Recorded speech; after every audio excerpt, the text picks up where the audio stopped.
ગીત દ્વારા એકડાની વિશેષતા જોઈ હતી. આજે બીજા મુદ્દા ઘણા શીખવાના જોઈ આપણે. પહેલા તો બેકી સંખ્યા અંદરના રાઉન્ડમાં છે ઈ બેકી સંખ્યા. ચાલો જોઈએ. 2 4 6 8 અને 10 આ થઈ બેકી સંખ્યા. 12 ના ચક્કરમાં છે ઈ એકી સંખ્યા. 1 2 3 4 5 6 9 આ થઈ એકી સંખ્યા. તો એકી અને બેકી સંખ્યા આપણે જોઈ. હવે તો કે ચડતો ક્રમ.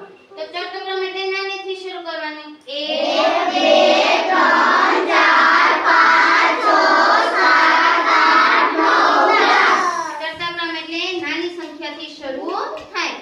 એનાથી ઉલટું એટલે કે ઉતરતો ક્રમ.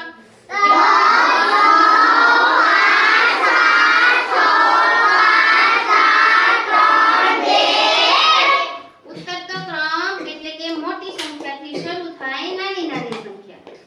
રેડી? હવે છે આ 8 છે. 8 ની આગળની સંખ્યા 8 ની પાછળની સંખ્યા 9. તો 7 8 અને 9 માં વચ્ચેની સંખ્યા કઈ થઈ? 8. હજી બીજું થાય તો કે 4 અને 5 બે છે. તો એમાંથી મોટી સંખ્યા કઈ? 5. આ બેમાં નાની સંખ્યા કઈ? 4. હવે સરવાળો જોઈએ તો કે 1 માં 2 ઉમેરો તો કેટલા થાય? 3 માંથી 2 બાદ કરો તો કેટલા થાય?